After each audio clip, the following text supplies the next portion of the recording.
Thank you. Thank you very much. Appreciate it. It's been a really great period of time. I'll be leaving now, as you know, for South Korea. Some of you will be coming with us. I understand that we may be meeting with Chairman Kim, and we'll find out. We spoke with the people. Kim Jong-un was very receptive. He responded, and so we'll see.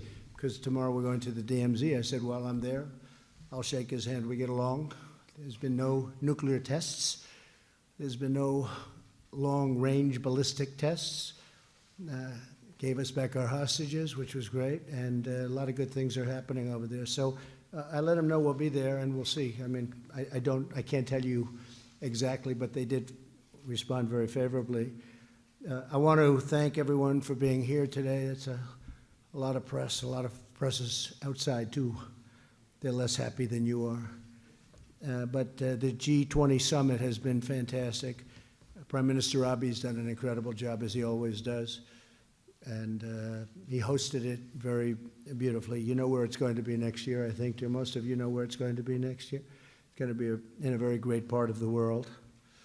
And we'll be announcing exactly what's happening. But this was a really good summit and really well done, so professionally done.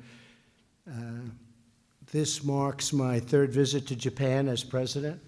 Melania and I we just left Tokyo a short while ago, as you know, a very short while ago, where we were the first state guests to their majesties, the Emperor and Empress of Japan.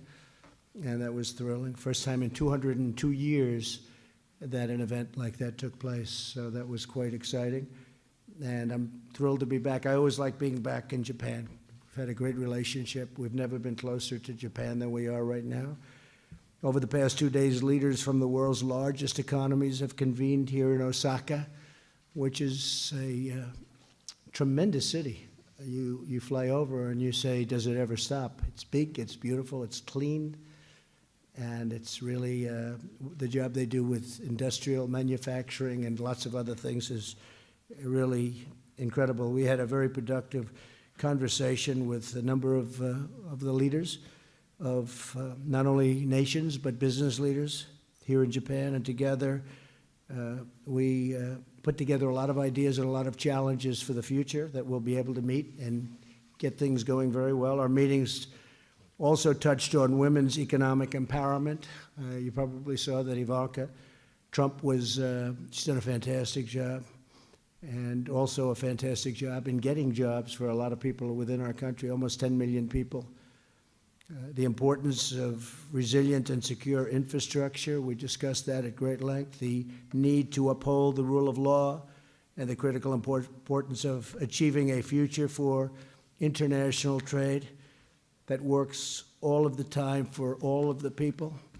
In addition to the working sessions, we had a lot of working sessions. Many of you were at the working sessions. I had tremendous bilateral meetings with many of the heads of state, and just some of them are Australia, Japan, India, Germany, Russia, Brazil, Saudi Arabia, China, Turkey, UK, and I met with Mexico, also with the representatives of Mexico who have done an incredible job. They've really stepped up to the plate. I appreciate it, and I want to thank them. They have 6,000 troops at their southern border by Guatemala, and it's very hard to come in now. And they just ordered, really it was somewhat of a surprise, 16,000 troops at our southern border. Their immigration laws are very strong. Ours are a disaster. Ours are a disgrace to a country. We have loopholes and asylum that we could fix the asylum very quickly. We could get rid of and fix the loopholes, but we could get rid of the loopholes and we would have absolutely no problem at the border. But if you watch the debates, if you call them debates, whatever they were, they don't really, I think they want open borders, I guess, even though 4 years ago they wanted walls to be built. I heard we just had another judge rule against us on a section of wall, and that's disgraceful. We'll appeal it right away. Ninth Circuit, as usual, they go right into that Ninth Circuit. The good news, I put a lot of judges in, and a number of them are in the Ninth Circuit now. And it's very unfair. It's very unfair when a judge can do what they do, where a judge in a certain area can close down a country. But we also had a big victory last week with the wall. We had a judge in D.C. who gave us a very big victory. So we're building a lot of wall, but we had a ruling just yesterday, late, from a judge in the Ninth Circuit.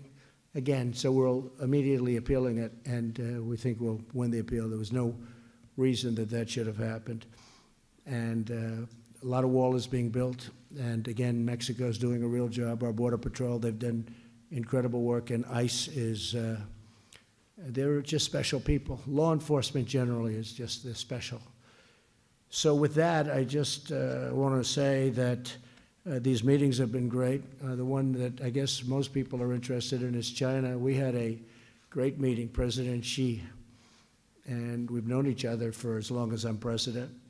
And many of you were at the event in China a year ago when I've never seen anything like it. It was beautiful. We talked about it. We had dinner last night, President Xi and a number of us.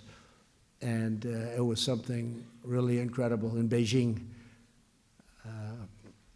The red carpet was rolled out for all of us, for this country, for our country. And we had a great meeting, and we will be continuing to negotiate. And I promised that for at least the time being, we're not going to be lifting tariffs on China. We won't be adding an additional, tremendous amount of, we have, I guess, $350 billion left, which could be taxed or could be tariffed. And we're not doing that. We're going to work with China on where we left off to see if we can make a deal. China's going to start, they're going to be consulting with us, and they're going to start spending money even during the negotiation to our farmers, our great farmers in the Midwest. I call them the great patriots, because that's what they are. They're patriots. And China's going to be buying a tremendous amount of food and agricultural product. And they're going to start that very soon, almost immediately. We're going to give them lists of things that we'd like them to buy. Our farmers are going to be a tremendous beneficiary. You know, if you look at farmers, for 15 years before I came into this position, the farmers have had a hard time. You look at that graph, it was down, fairly steeply down. And a lot of it was because NAFTA was a terrible deal. Now I spoke with Nancy Pelosi last night about the USMCA, that's Mexico and Canada.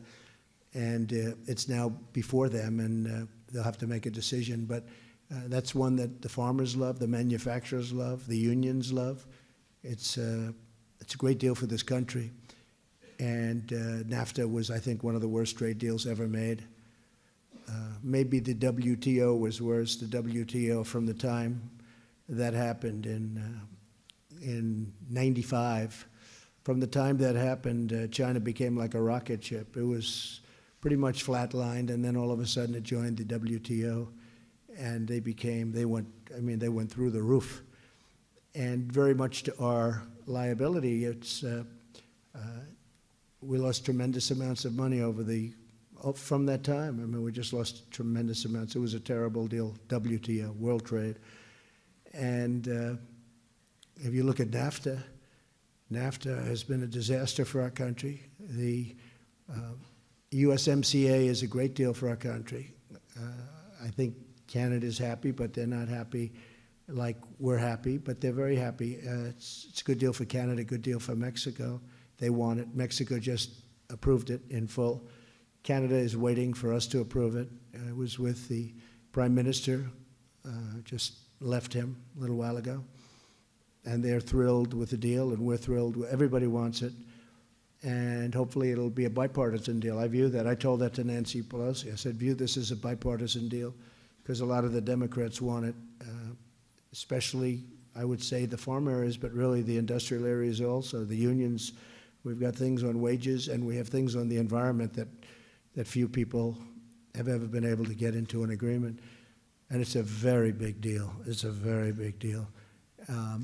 And it's a great deal. Tremendous support. So they have to put it up for a vote.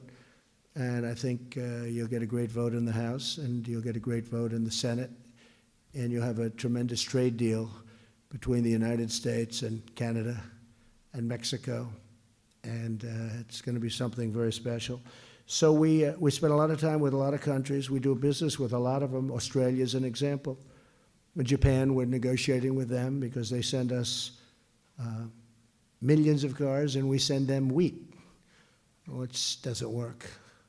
But what happens is Japan is, and you probably saw some of the things they're doing, but they're opening up many car companies and factories and plants throughout our country, especially in Michigan.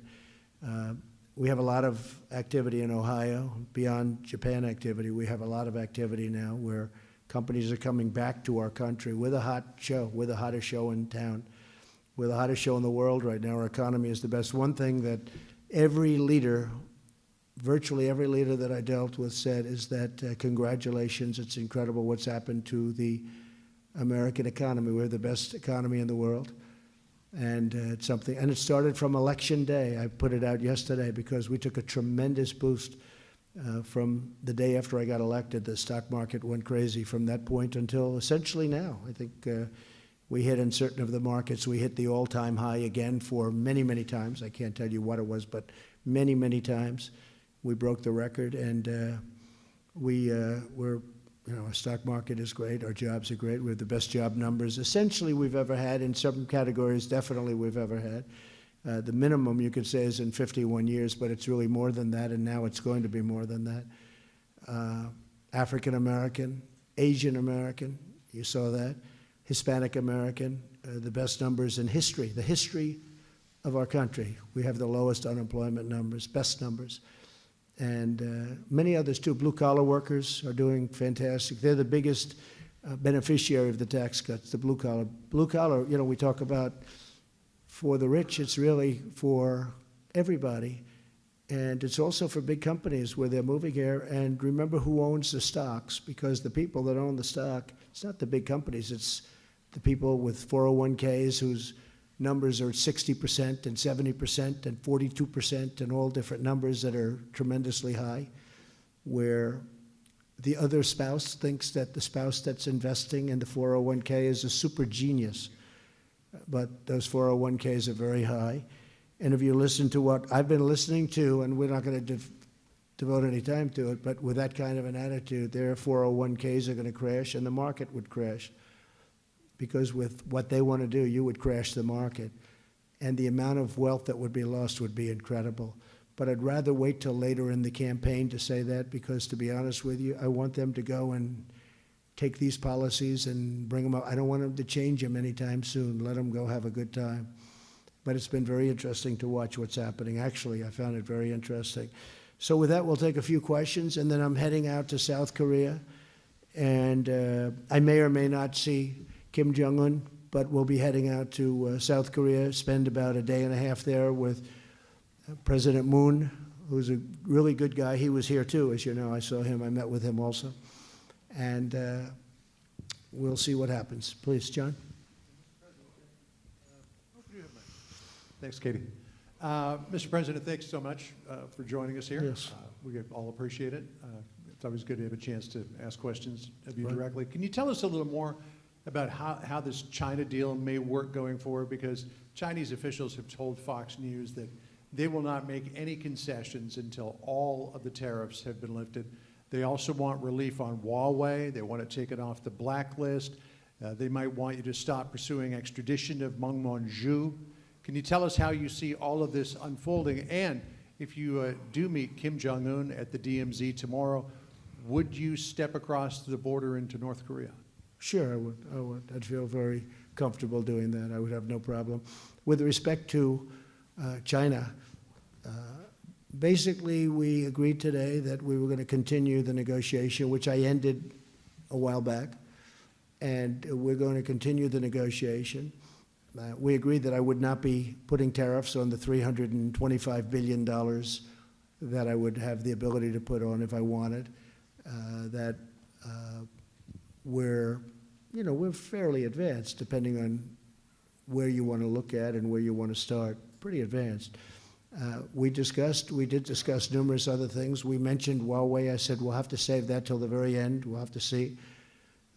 One of the things I will allow, however, is a lot of people are surprised. We send and we sell to Huawei a tremendous amount of product that goes into the various things that they make, and I said that that's okay, that we will keep selling that product. These are American companies, John, that make product, and that's very complex, by the way, highly scientific, and in some cases we're the ones that do it, and we're the only ones that do it. We're the only ones with the technology. What we've done in Silicon Valley is incredible, actually, and nobody's been able to compete with it, and I've agreed, and pretty easily, I've agreed to allow them to continue to sell that product, so American companies will continue. And they were having a problem. The companies were not exactly happy that they couldn't sell because they had nothing to do with whatever was potentially happening with respect to Huawei. So I did do that. We talked about education and students. Somebody was saying it was harder for Chinese students to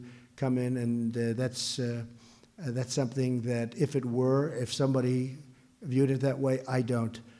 We want to have Chinese students come and use our great schools, our great universities. They've been great students and tremendous assets. But we did discuss it. It was brought up as a point. And I said that will be just like anybody else, just like any other nation.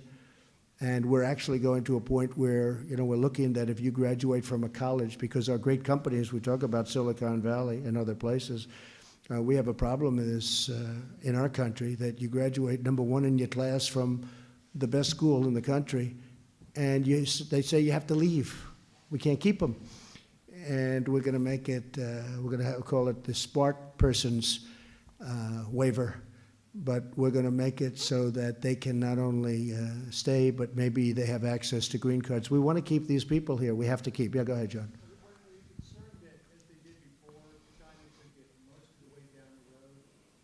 Sure, that could happen, but we're holding on tariffs, and they're going to buy farm product. So, but that could happen, John. This doesn't mean there's going to be a deal, but they would like to make a deal, I can tell you that. And if we could make a deal, it would be a very historic event. We've never really had a deal with China. We've had tremendous deficits. Tremendous amounts of money was put into China, $500 billion a year. And I mean, not just surplus and deficit. I'm talking about real hard cash. And it should have never, ever been allowed to have happened for all of our presidents over the last number of years. Go ahead, please.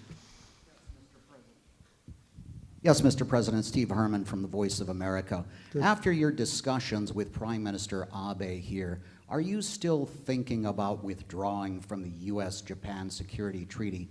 And what did the Prime Minister say to you about that? No, I'm not thinking about that at all. I'm just saying that it's an unfair agreement. And I've told him that for the last 6 months. I said, look, if somebody attacks Japan, we go after them, and we are in a battle, full force and effect.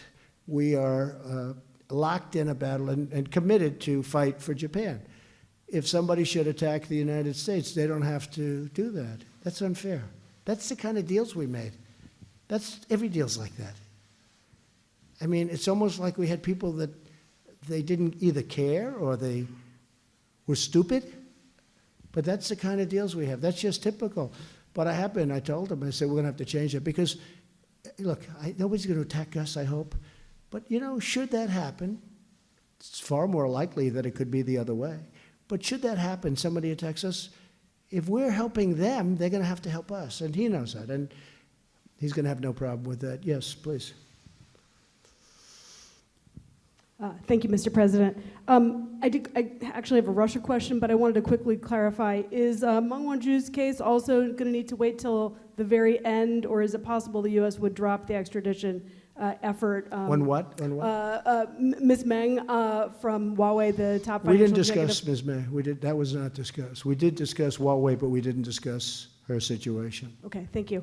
On Russia, respectfully, it seemed like maybe you didn't really mean it when you said yesterday don't meddle in our elections, Mr. President, and then you guys Well, both I did started say it. laughing. You're going to have to take a look at the words. I did say it. And we had a discussion. We had a great discussion, President Putin and myself. I thought it was really a tremendous discussion. I think they'd like to do trade with the United States, and they have great product. They have great land. They have very rich land and a lot of oil, a lot of minerals, and the kind of things that we like. And I can see trade going out with Russia. We could do fantastically well. We do very little trade with Russia, which is ridiculous, frankly. So I could see some very positive things happening. Yeah, but as per your question, though, I did say it, and I did discuss it a little bit after that, too. Yeah, please. Okay. Thank you, Mr. President. Yesterday, former President Jimmy Carter suggested that your presidency is illegitimate and that you only got the White House with help from Russia. Your reaction to that, sir? Russia. Isn't it crazy? Okay, Jimmy Carter, look, he was a nice man. He was a terrible president. He's a Democrat, and it's a typical talking point. He's loyal to the Democrats, and I guess you should be. But as everybody now understands, I won not because of Russia, not because of anybody but myself. I went out, I campaigned better, smarter, harder than Hillary Clinton. I went to Wisconsin. I went to Michigan the night of the vote. I had 32,000 people at 1 o'clock in the morning on election day. I won Michigan, I won Wisconsin, I won Pennsylvania, I won states that traditionally haven't been won by a Republican, for many years haven't been won by a Republican. And this had nothing to do with anybody but the fact that I worked harder and much smarter than Hillary Clinton did. Now, I'll say this, Jimmy Carter, I was surprised that he would make a statement. I saw it. It was not a big thing, but I saw the statement. And it's, you know, a lot of Democrats like to make that statement. He's been trashed within his own party. He's been badly trashed. I felt badly for him because you look over the years, his party has virtually, he's like the forgotten president. And I understand why they say that. He was not a good president. Look at what happened with Iran. That was a disaster. What Iran did to him, they tied him up in knots. The reason Ronald Reagan probably became president. So, you know, it's a Democrat talking point. Yeah, please, go ahead, Jim. Yes, Mr. President, if I could follow up on the question about your comments with Vladimir Putin about Sure. Russian meddling. You did seem to be joking there with the Russian president. Are we taking that to be wrong? And what is it with your coziness with some of these dictators and autocrats at these summits? With Mohammed bin Salman, the Crown Prince of Saudi Arabia, when you were asked about the case of Jamal Khashoggi, you did not respond to that question in front of the Saudi I don't know Crown that Prince. anybody Were you asked me. afraid of, Yeah. were you afraid of offending him on that subject? No, not at all. I don't really care about offending people. I sort of thought you'd know that. Well, you passed up an opportunity And there. by the way, congratulations. I understand your book. Is it doing well? It's doing very well, Mr. President. Really? Thank you. I'll get you an autographed copy if Good. you like. Send it. one. I want to see it. Yes, sir. Yes. Send me a copy. No, I get along with everybody, except you people, actually. I get along with a lot of people. I have a tremendous relationship with President Xi. Nobody else would have the deal that we have. We're getting tens of billions of dollars from China coming in. A lot of things are happening. And despite that, we're moving along towards something that could be very historic. But I get along with President Putin. I get along with Mohammed from Saudi Arabia. Look, I spoke to Saudi Arabia when the oil prices a year ago were getting very high. And I wasn't so nice. And I said, you got to get some more oil into the system because what's happening is no good. And they did. And people are driving at, you know, very low numbers right now. You haven't seen in the old days, you'd have spikes where the gasoline went to $5 and more, and it wasn't so good. But I also get along with people that would be perceived as being very nice. You have a lot of very nice leaders of countries. I was with Prime Minister May today. I was with so many. You take a look, new head of Australia. Look at Japan. Abe, Prime Minister Abe is a fine. They're all fine as far as I'm concerned. Some are stronger than others. Some are tougher than others. And a lot Mr. of President, people. if I may, though, Mr. President, on the case of Jamal Khashoggi, we have a lot of journalists in this room who object to what appears to be the Saudi government's complicity and perhaps orchestration of the assassination and dismembering of a journalist. Yeah. And when you were given the opportunity to call Mohammed bin Salman out on that, you did not do it. Did you do it privately? And do you agree that it is despicable for a government to kill a journalist in that fashion? Yes, I do. I think it's horrible. Or anybody else, by the way. Yeah. But I think it's horrible. And if you look into Saudi Arabia, you see what's happening. 13 people or so have been prosecuted. Others are being prosecuted. They've taken it very, very seriously. And they will continue to. And I've let everybody know I'm very unhappy about that whole event. But if you look at what's going on, and right now within Saudi Arabia, they're prosecuting additional people. There's a lot of things happening. At the same time, I will also say, and nobody so far has pointed directly a finger at the future king of Saudi Arabia. I will say, I spoke to his father, Jim. I spoke to his father at great length. They've been a terrific ally. They're creating millions of jobs in this country. They're ordering equipment, not only military equipment, but $400 billion worth of, and actually even more than that over a period of time, worth of different things. And with that being said, I'm extremely angry and unhappy about a thing like that taking place. But as of this moment, more than 13 people are being prosecuted, and I hear the number's going to be going up. But it's a good question. Yes, please. Thank you, Mr. President. I'm Ching-Yi Chang with Shanghai Media Group. Yes. It's very good to know that you avert the further escalation of trade tension with China. And can you share some details of your interaction with President Xi this time? And also, if I may, another quick question on North Korea. Do you think it's possible that there will be a third one-on-one summit with Sure. Chairman Kim within this year? Well, it might happen tomorrow. I mean, to be honest. We won't call it a summit. We'll call it a handshake if it does happen. I don't know that it will, but it could happen. I think he'd like to do it, and I wouldn't mind doing it at all. I'm literally visiting the DMZ. And so, but I will, as per your question about President Xi, he's a brilliant leader. He's a brilliant man. And you know better than I, he's probably considered to be one of the great leaders in 200 years in China. And we just have he's strong, he's tough, but he's good. We have a very good relationship. And I said, we can't have it where the United States loses this kind of money for the privilege of building up China. It has to be a fair deal. And he understands that. But as he said, nobody ever came to us. It's true. No other president came to him. My presidency could be a lot easier, not only for that, but for many other reasons. It'd be a lot easier. But I don't want it to be easy. It's a point in time. I have a chance to do things that nobody else has ever done. So we're making a deal with China, or we're attempting. And if we don't, we'll go back into, we have a tremendous ripe field of tremendous money that would be coming into our country. But I have a feeling that over a period of time, and again, I'm not rushed, and I told him that I want to get the deal right. It's extremely, I wouldn't even say complicated, but very intricate. But in the meantime, I think our farmers are going to end up being the great beneficiary. And what I did with the farmers, because they did lose a certain amount of money, I went to Sonny Perdue, who's our Secretary of Agriculture. I said, Sonny, how much money in the best year did China spend on our farms, in our farms, buying? He said, the best year, about $16 billion. I said, okay, well, we're taking in much more than that now every year in tariffs.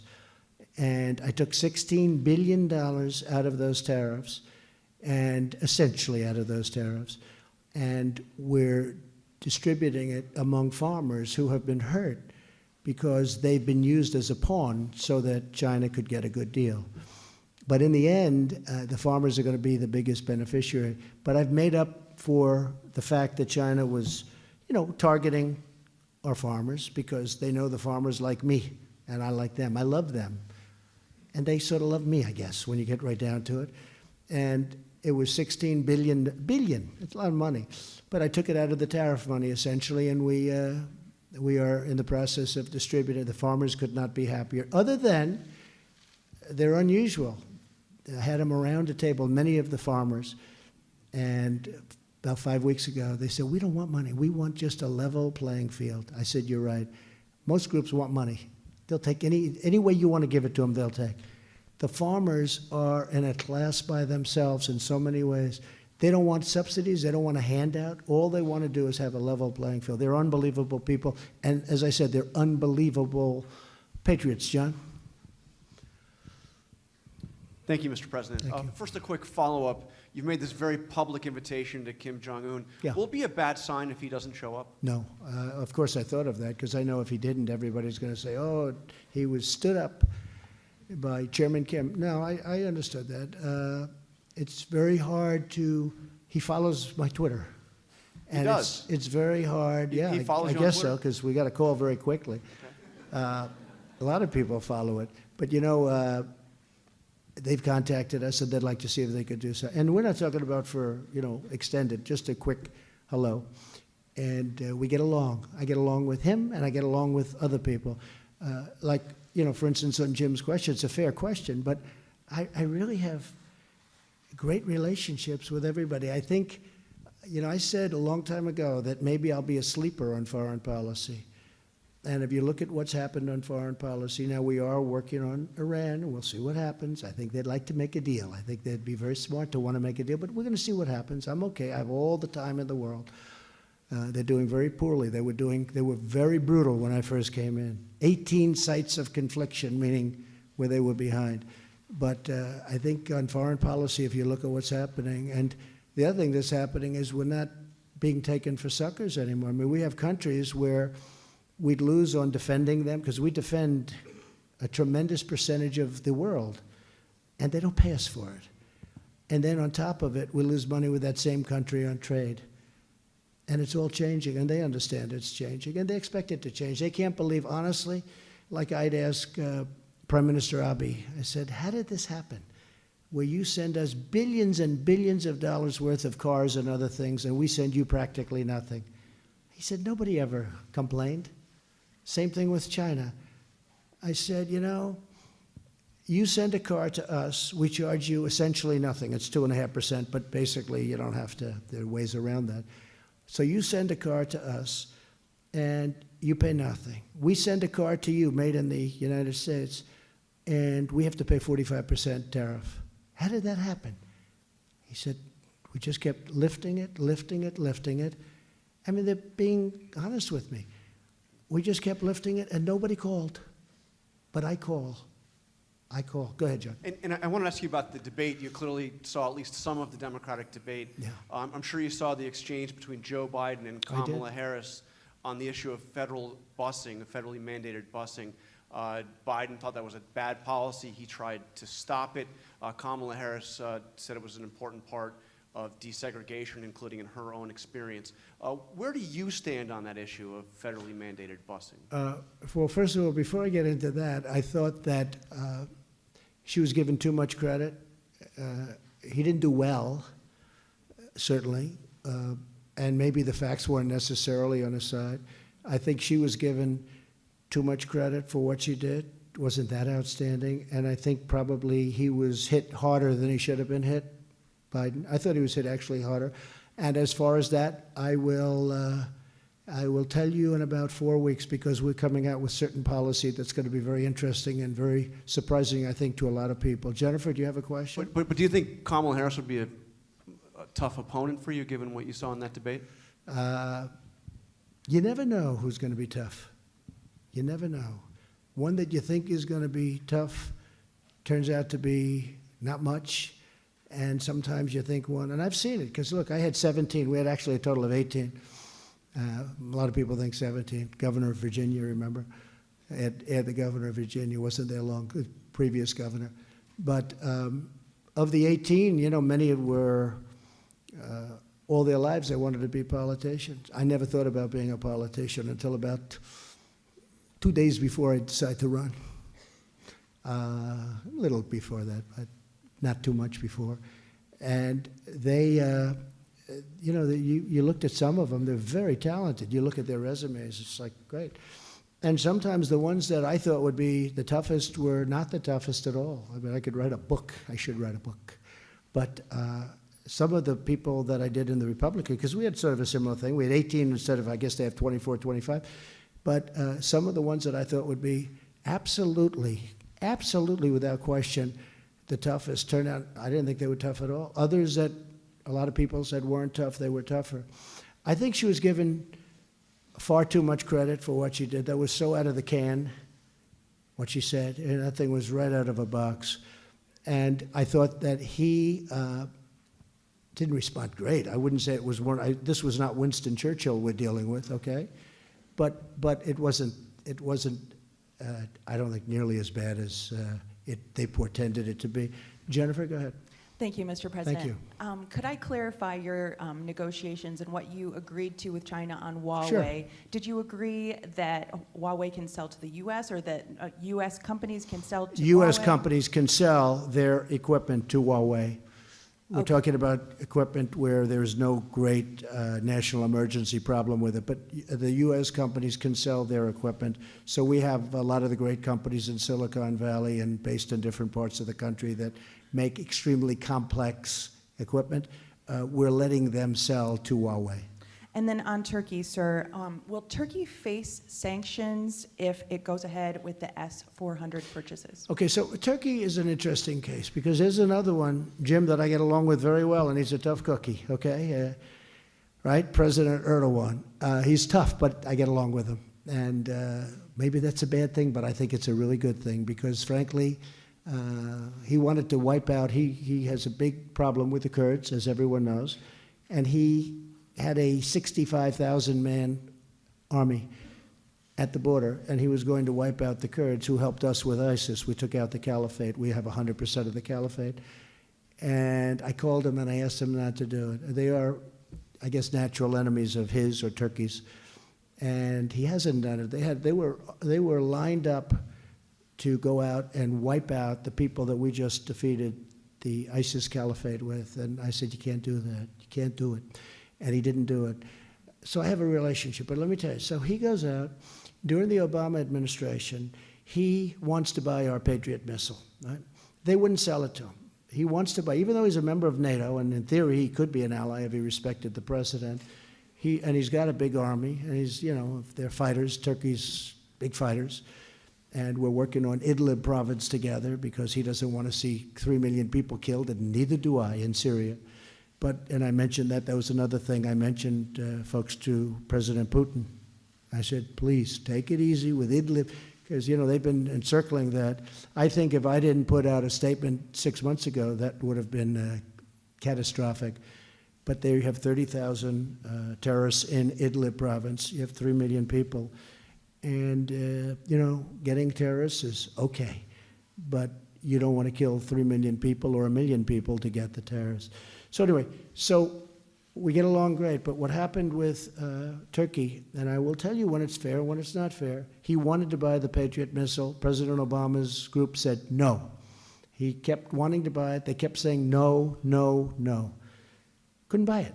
Now he needed it for defense. He needed it. So he then went to Russia, and he bought the S-400, made a deal to buy it, because he couldn't get it. They wouldn't allow him to buy it.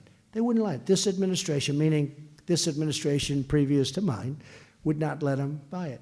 So he goes out, he goes to Russia, and he makes a deal for the S-400. And let's assume it's not nearly as good. But he made a deal. He paid him money, a lot of money, put up a lot of money. And he bought it. As soon as he bought it, people went back to him from our country, and they said, listen, we don't want you to use that system because it's not the NATO system, et cetera, et cetera. You know all the reasons. We don't want you to use that system. Do us a favor. We'll sell you the Patriot. He said, it's too late. I already bought it. There was nothing he could do. He already bought it. In the meantime, he bought over 100 F-35s, the greatest fighter jet in the world. It's stealth. You can't see it. It's real hard to beat something when you can't see it. But he bought over 100. I think he bought 116. But he bought over 100, a lot. And he has options for more. And now he wants delivery. He's paid a tremendous amount of money, up front to Lockheed, our company, our jobs, everything.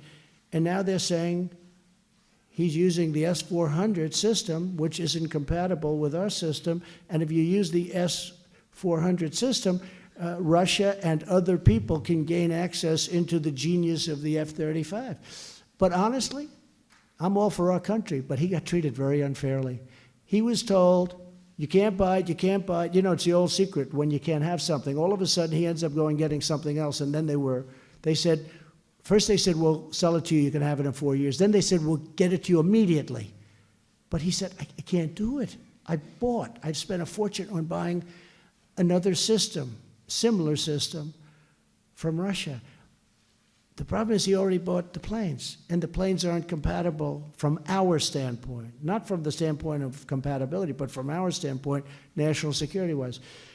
So it's a mess. It's a mess. And honestly, it's not really Erdogan's fault. So now we have breaking news. Donald Trump loves Turkey. So he that loves means Turkey. it doesn't Donald sound Trump like is you're- on the side of Turkey instead of the United. No, I'm not. You don't I sound like love you wanna our go country, ahead but with I have to sanctions. tell you, President Erdogan, who has done, he gave me our pastor back, Pastor Brunson. Nobody else could get him back. Remember? They couldn't get him back. President Obama, he was in jail for 35 years. He was going to be in jail forever. Pastor Brunson, who was an innocent man. I called him, and after a very short period of time, Pastor Brunson was standing in the Oval Office with me, and he was back. So, you know, he's been, from my standpoint, and he's a tough guy, okay, when you talk about tough. He's tough, but I get along with him. I think he was unfairly treated. We were told you can't have it, and then after he bought another system, we said, we'll sell it to you, we'll give it to you right away, but he couldn't use it then. But by that time, he had already bought the plane. So it's a complicated deal. We're working on it. We'll see what we can do. Can I ask you one last quick thing on China? Yes, go. So there was a negotiation on Huawei, welcoming students, holding off on tariffs. So it sounds like China has agreed to buy more ag, but is this a lopsided agreement, or what more did No, we China agree to? agreed on China. It's actually a good question. I did agree to allow our companies, you know, it's jobs. I like our companies selling things to other people. So I allowed that to happen. Very complex things. Not easy. This is not things that are easy to make. Very few companies are able to do it. But a tremendous amount of money. Our companies were very upset. You know, these companies are great companies. You know all of them. But they weren't exactly happy with it. But we're allowing that because that wasn't national security. We're allowing them to sell. But we agreed to leave that till the end. Huawei is a complicated situation. We agreed to leave that. We're leaving Huawei toward the end. We're going to see. We'll see where we go with the trade agreement. Yes, please. Thank you. I have a question about the border, but I just wanted to follow up quickly on the question about busing. Do you see it as a viable way of integrating schools? Does that relate to the policy that you're Well, going it to has been unveil? something that they've done for a long period of time. I mean, you know, there aren't that many ways you're going to get people to schools. So this is something that's been done. In some cases, it's been done with a hammer instead of a velvet glove, and you know that's part of it. But this has been certainly a thing that's been used over there. I think if Vice President Biden had answered the question somewhat differently, it would have been a different result because they really did hit him hard on that one. So, but it is certainly a primary method of getting people to schools. And does it relate to the policy that you're going to unveil that you just floated? It relates to everything we're doing, and you'll be hearing about it over the next couple of months. Over the next couple of months? Okay. And I want to ask you about the border. It seems like there's officially a week to go until the ICE raids begin under that deadline that you imposed. Yeah. Given that you have a July 4th recess, is it realistic to think that you're going to get a deal to actually reform the asylum laws? No, because we could do it you know, I say to people, I used to say 45 minutes, I say 15, but we could do it quickly. We could do it in a day, we could do it in an hour. We could reform asylum very quickly. We could get rid of the loopholes very quickly. These are horrible loopholes. And the reason that Mexico is so good, because they do have very, very tough immigration. They don't have the kind of things and the kind of stupidity that we have. I mean, where somebody touches 1 foot on our sand and we now have to bring them into a court.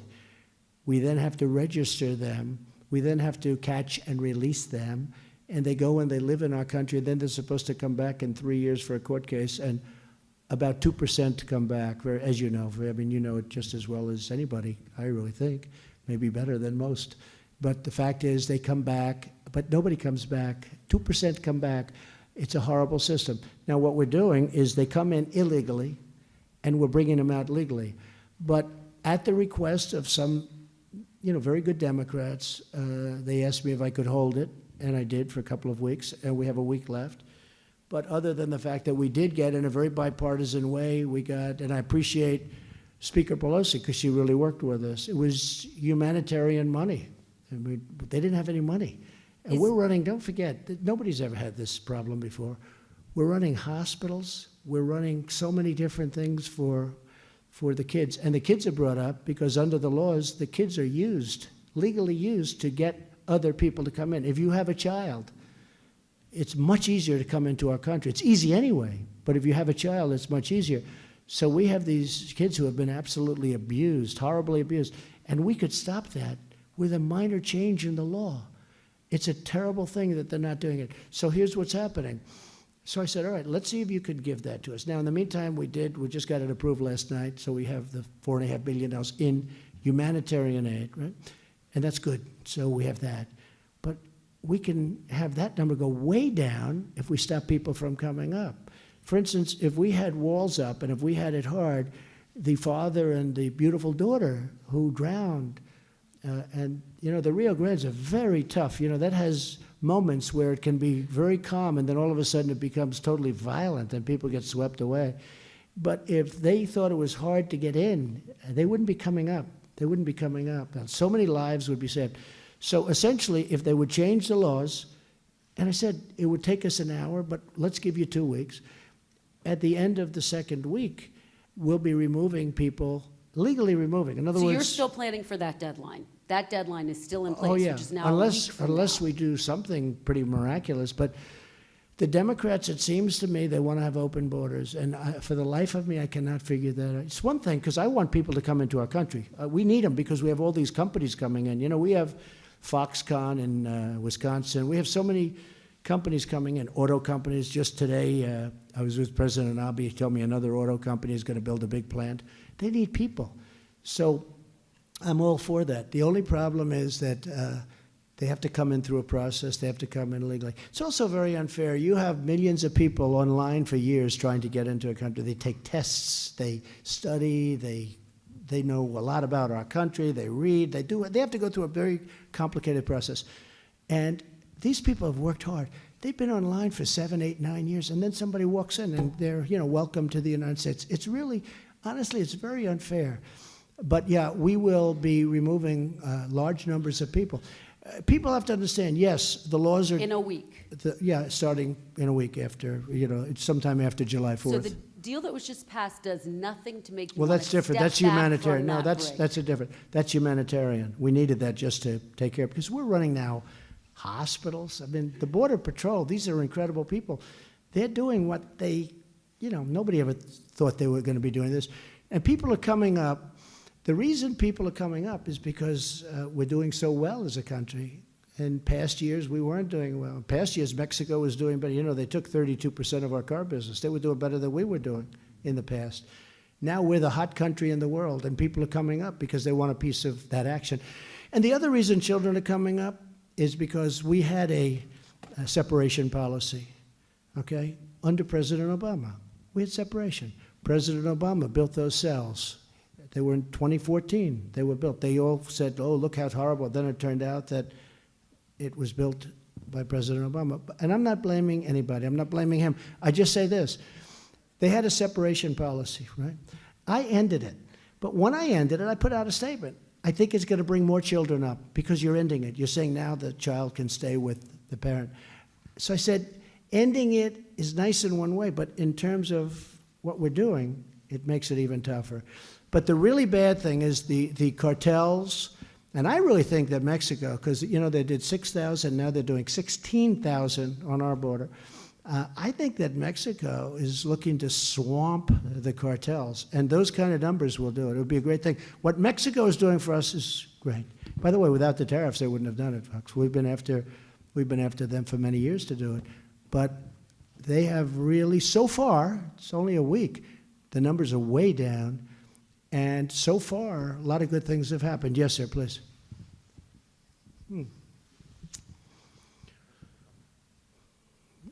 Yes, please, in the second row. Thank you, Mr. President.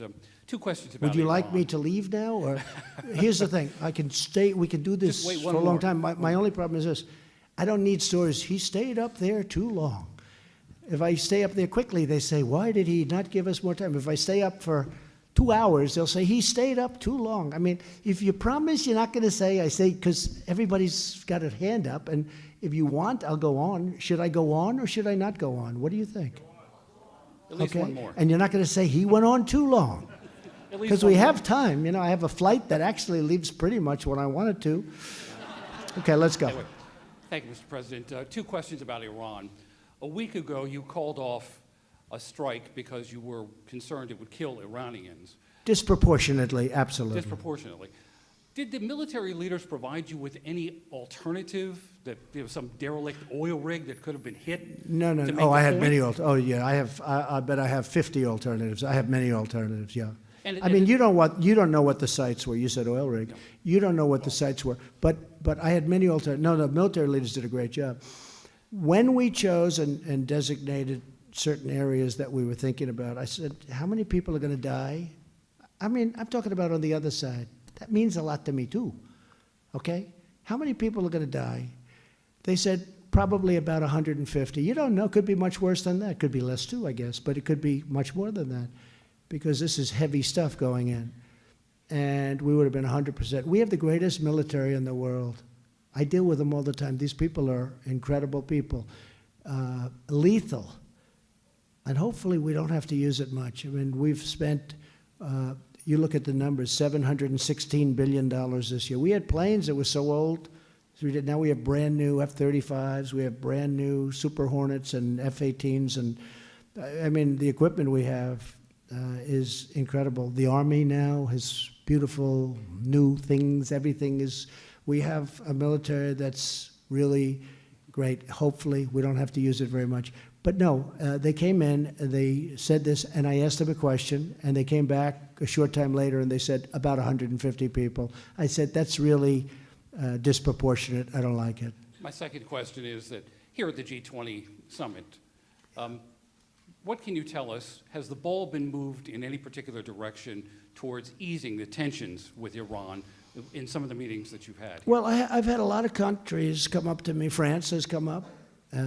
If you look at President Macron, good guy, he came up to me. He said, you know, I do a lot of business, meaning France does a lot of business with Iran. I'd love to go see them. I said, it's all right. Anybody can see him. I don't mind talking. I think talking's great. I'm not going to say, oh, don't talk to him, don't talk to him. I do think John Kerry should not have been talking to him. I think that's delaying this process a lot. I think he violated the Logan Act, actually. But I think John Kerry speaking to Iran a lot, maybe saying things like, gee, you know, if you wait another 15 months, maybe Trump will lose the election, and then you can deal with a person that's a lot easier than Trump. You'll deal with a stiff that'll give you everything you want. And that makes it a little tougher for me to make a deal, but that's okay. Yeah, please, go. Mr. President, during the week you tweeted out your displeasure with the Supreme Court's decision on the census, and you suggested you may seek to delay. Yeah, I think it's very unfortunate. Are you in fact going to try to delay the census? Well, we're looking at that legally because they're asking us to do a census. And, you know, the census was shocking to me. I figured it would be, you know, not expensive to do a census. It's billions of dollars. You know that, right? Billions.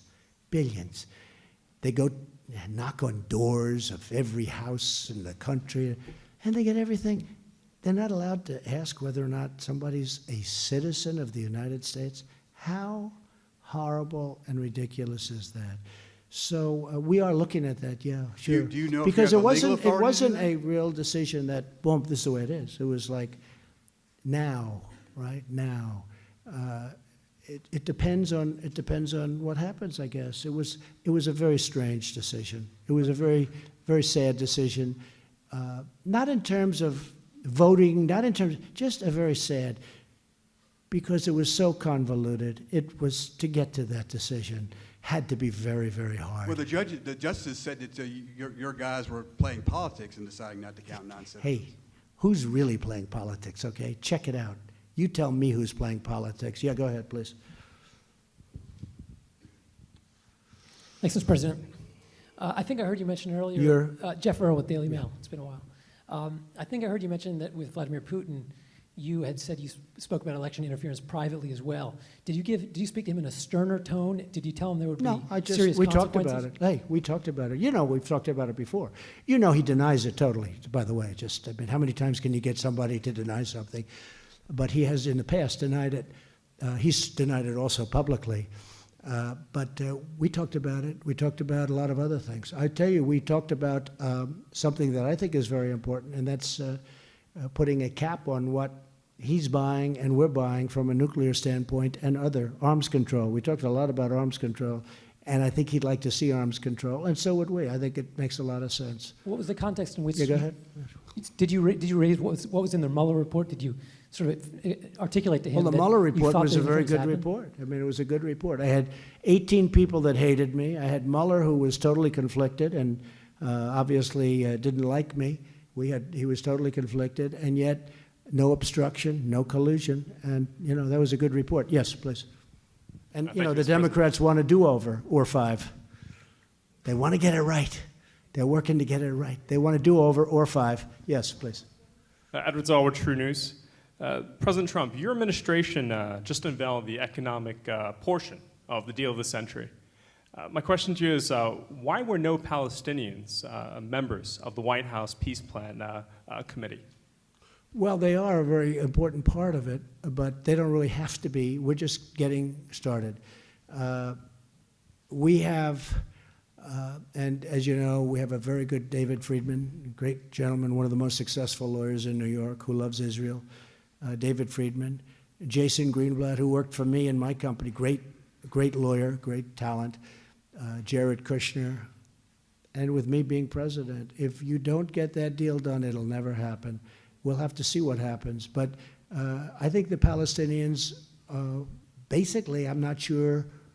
I know they want to make a deal, but they want to be a little bit cute, and that's okay. I fully understand where they're coming from. As you know, I've ended the money to, we were paying them $550 million a year. And I ended that money because a year ago I heard they were saying nasty things. I said, wait a minute, we're trying to make a deal, we're trying to help them, and they're saying these nasty things, we're not going to pay. Now, if a deal is made, we would go back on a humanitarian basis, not so different from the border, because you see the problems and what's going on. It's terrible. But I think we have a very good chance of making a deal, and a lot of people think that's probably the toughest deal of all, and it may very well be the toughest deal of all. A lot of people think it can't be made. I mean, over the years, a lot of people would say that's a deal that can't be made no matter what. But, you know, hey, I like to, we're going to try. But I really believe that I went to other negotiators from past years, for many, many years they've been trying to make this deal. And I said, did you ever take the money away? Because they were always very hostile. And they said, no, we wouldn't do that. That's inappropriate. Why is it inappropriate? I mean, they're saying bad things. Why is it inappropriate? And what I've done is said, look, if you're not negotiating and if you don't want to help make peace, we're not going to pay you. So let's see what happens. I think they want to make a deal. And I've had a very good relationship with some of their leaders. And obviously, I've had a good relationship with Israel. Now, the transaction was thrown up in the air a little bit because of what happened with Bibi Netanyahu's election. They thought he won, and then all of a sudden they couldn't put together the coalition, and now they're back to campaigning again. So that was something that came up that who would have expected that? Maybe something will happen faster, but you know that's going to be going on for about 3 months. There's a good chance we could, there's a chance. I don't want to even say good chance on that one because people say it's the hardest deal. I've heard when I was young, I'd say, what do you think of this? Oh, that's tougher than Israel and the Palestinians making it. They used to use that as like the metaphor. They used to use that as the excuse for a deal that was very tough to make. So it's probably about the toughest deal to make. I actually think that there's a good chance. Yes, sir, please, go ahead. Yeah, white shirt. No, the gentleman behind you. Yeah, okay, go ahead. We'll get you. Thank you. Go ahead. That's the man I'm looking at. Dimitri Sevastopoulos, Financial Times. Can I just ask first one clarification? Sure. Are you saying you're taking Huawei off the Commerce Department not at all. entity No, list? we're going to be talking about Huawei, but we are going to be supplying equipment from our companies. Our companies make billions and billions of dollars worth of equipment, but we are not discussing Huawei with President Xi yet. I want to see, before we start getting into that, I want to see where we end up. We have to. We have a national security problem, which to me is paramount, very important. But are you taking Huawei off the Commerce Department entity list? We're talking about that. We have a meeting on that tomorrow or Tuesday. Okay. And my question is, you talk a lot about the economic and the trade practices of China. You're very critical. You don't talk so much about the national security concerns about China. Well, what do you worry about China? It goes without. I think that goes without saying. I mean, look what I've done. Look who's done what I've done. I took ZTE off, if you remember. I was the one. I did that. That was a personal deal, and then President Xi called me, and he asked me for a personal favor, which I consider to be very important. He's a leader of a major country, and it was very important to him, having to do with where the employees are located and his relationship to that area. And it was 85,000 employees, and they were almost out of business. And he agreed to pay $1.2 billion penalty and some other things, including a board change and including some management changes, et cetera. The ZTE, which is much smaller than Huawei, but it's very big. And they paid us $1.2 billion. I mean, part of the problem is then the Democrats go out and say, if I got $200 trillion, they'd say, this was terrible, what a terrible deal. Because that's the way politics is. It's sort of sad. But, we got $1.2 billion, and we closed it, we opened it. And we had certain changes made, as you know. They made changes to the board. They changed the board. They made management changes. And they paid a lot of money, and they also have to buy American product. Buying American product is very important to me. It's a big thing. But can I just ask you to clarify? Yeah, go ahead, blue shirt. Stefan Niemann with Are we going to continue onward? Yeah. Yes? Yes. Does anybody say no? No. Huh? Thank you, Stefan Niemann with ARD German Television. One question. We just left Angela. I know. She's another friend of mine. People don't think so. A fantastic we have woman. a great Yeah. relationship. I hope you know that. She will not forget We that. spent a lot of time together too. You praised this G20 summit as extremely successful, yet it was a G19 against one summit if we look at climate change. Why is it that you still think ignoring the dangers of climate change is in the interest of the Americans? I don't ignore it. So we have the best numbers that we've ever had recently. And I'm not looking to put our companies out of business. I'm not looking to create a standard that is so high that we're going to lose 20, 25% of our production. I'm not willing to do that. We have the cleanest water we've ever had. We have the cleanest air. You saw the reports come out recently. We have the cleanest air we've ever had. But I'm not willing to sacrifice the tremendous power of what we've built up over a long period of time and what I've enhanced and revived. I'm just not willing to do that. And they understand where I stand. And, I'm not necessarily sure I agree. I can tell you I'm not sure that I agree with certain countries, what they're doing, because I think they're losing a lot of the power of what they can do with factories and I'm not talking about political power, although that comes with it. I'm talking about the powering of a plant. It doesn't always work with a windmill. When the wind goes off, the plant isn't working. It doesn't always work with solar because solar is just not strong enough. And a lot of them want to go to wind, which has caused a lot of problems. And the problem with wind is the United States, we're subsidizing these wind towers all over the place because wind doesn't work, for the most part, doesn't work without subsidy. And I don't want to be subsidizing things that don't have to be subsidized. The United States is paying tremendous amounts of money on subsidies for wind. I don't like it. I don't like it. I don't want to do that. We'll take a few more. Go ahead. Go ahead.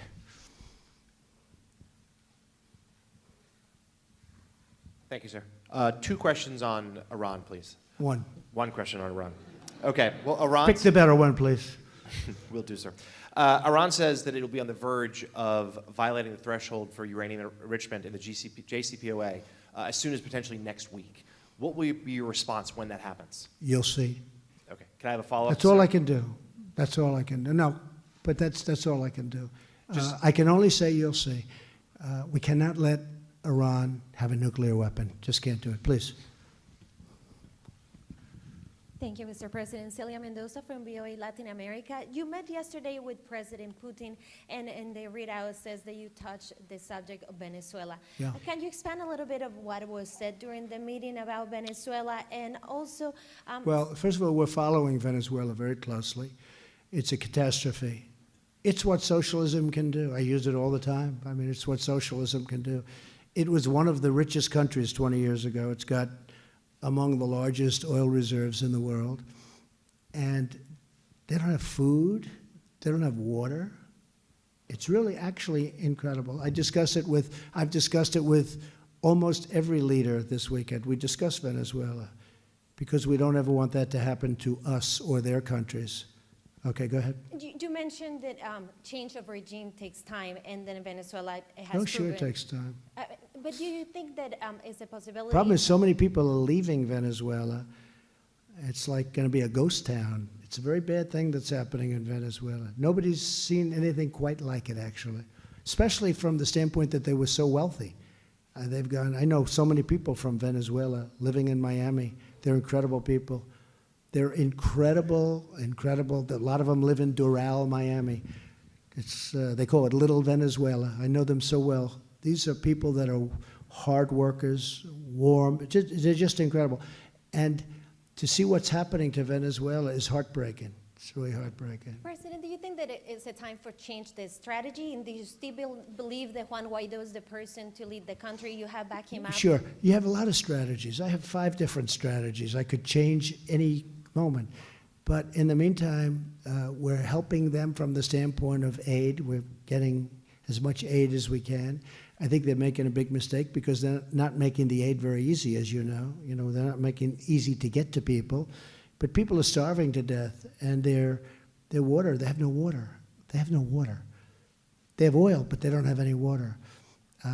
No, we have a lot of things in store if we have to do that. We don't want to do anything, but we don't want to get involved to the extent that you may be thinking. But we have a lot of alternatives. We have 5 different alternatives for Venezuela, and we'll see what happens. It's doing very poorly. And Maduro is doing very poorly, obviously. It's just not working, Yes, ma'am, go ahead. From where are you? Politico. Anita Kumar, Politico. I just wanted to follow up on the questions that were asked, that Jim asked about. Question about the Crown Prince that you met with earlier today. I didn't hear you answer the question. Did you raise the killing of Jamal Khashoggi with him, and what was the response? I asked him what was happening, and he was telling me that, I think he said 13, but it could be more, and I think he said more in the works, that there are large numbers of people being prosecuted. He's very angry about it. He's very unhappy about it. And I did mention it to him very strongly, and he answered very strongly, but they're prosecuting large numbers of people. That was a bad event. And sir, Okay, can I just yeah, follow? go ahead, Sir, please. can I just follow up? You mentioned that the intelligence. You mentioned that no one had pointed the finger at him, but actually the CIA did. The intelligence communities. I cannot comment on intelligence community. I'm not. Probably, I guess I'm allowed to do what I want to do in terms of that, right? We can declassify, unlike Hillary Clinton. She decided to just give it out. We can declassify. The truth is that I just don't want to talk about intelligence, but I will say this. A lot of people are being prosecuted, and they're taking it very seriously over there. And they've done a great job in Saudi Arabia from the standpoint of women, and from a lot of different things are happening in Saudi Arabia. One of the other things very important with Saudi Arabia, that not only are they an ally, not only have they spent tremendous amounts of money coming into our country, and they have been a good ally, and they have actually bought tremendous amounts of military equipment that we use and that we're able to use. But they're also very much now changed their ways as to financing terror, which I can't say for a lot of other countries. If you look at Iran, if you look at other countries in that area, they're financing terror. Now, it's harder for Iran because Iran doesn't have the money they used to have. And they were given $150 billion. They were given $1.8 billion in cash. But Saudi Arabia's come a long way. I'll tell you, in terms of reform, Saudi Arabia really has come a long way. Yeah, please, in the gold. Yeah, you, right. Thank you very much, Mr. President. I'm Zhang Qi with China's Caixin Media Business News Organization in China. Just a little bit follow up on Huawei. You say you're gonna discuss Huawei's entity listing soon. Is it would you say it's a possibility that Huawei is gonna be removed from the list? Is it gonna what? Removed from the entity list. I don't want to talk about it now. I mean, we're looking at that very carefully. Huawei is very much in play in terms of our country and in terms of intelligence and the intelligence community. We know a lot about Huawei, but I don't want to mention that right now. I just think it's inappropriate. I will say that we're not making it, other than what I told you already, we're not making it a big subject. We're going to save that for later. Okay. And another question on the big picture of U.S.-China relations. What do you think U.S. and China should see each other? Are we strategic partners? Are we competitors? Are we enemies? What are we? No, I think we're going to be Thank you. strategic partners. I think we can help each other. I think in the end we can help. If the right deal is structured, we can be great for each other. If China would open up, you're opening up a tremendous, the largest market in the world. And right now China's not open to the United States, but we're open to China. That should have never really been allowed to happen. Okay. Yes, please, Dan. Thank you, Mr. President. On Russia, are you planning to go to Moscow next spring as President Putin invited you? And yes. Do you agree with him that Western-style liberalism, as it's been defined over the post-war period, is now obsolete and no longer relevant to today's world? Well, I haven't heard him say that, but he did invite me to Russia for the defeat of Nazis. That's a big thing, defeat of Nazis. Russia lost, he said, 25 million people. I had actually heard 50 million people, but he said yesterday that Russia fighting the Nazis, they lost 25 million people. You would know better than anybody, Peter. But it was a tremendous, they suffered greatly. And they're having a 75th, you could really say, celebration of the defeat of the Nazis.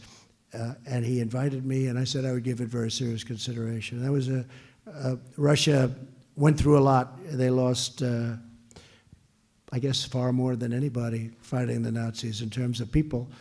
And he did invite me, and I said we would get back.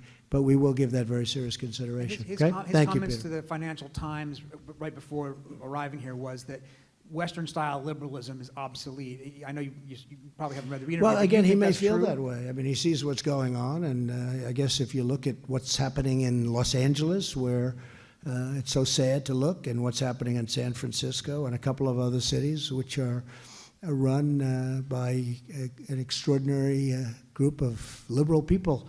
I don't know what they're thinking, but he does see things that are happening in the United States that would probably preclude him from saying how wonderful it is. At the same time, he congratulated me, as every other leader of every country did, for what we've done economically, because we probably have the strongest economy we've ever had, and that's a real positive. But I'm very embarrassed by what I see in some of our cities, where the politicians are either afraid to do something about it, or they think it's votes, or I don't know what, Peter, I don't know what they're thinking. But when you look at Los Angeles, when you look at San Francisco, when you look at some of the other cities, and not a lot, but you don't want it to spread. And at a certain point, I think the federal government maybe has to get involved. We can't let that continue to happen to our cities. Ladies and gentlemen, thank you very much. I'll see some of you in South Korea, maybe at the DMZ, but this has been an honor. Thank you all very much. Thank you.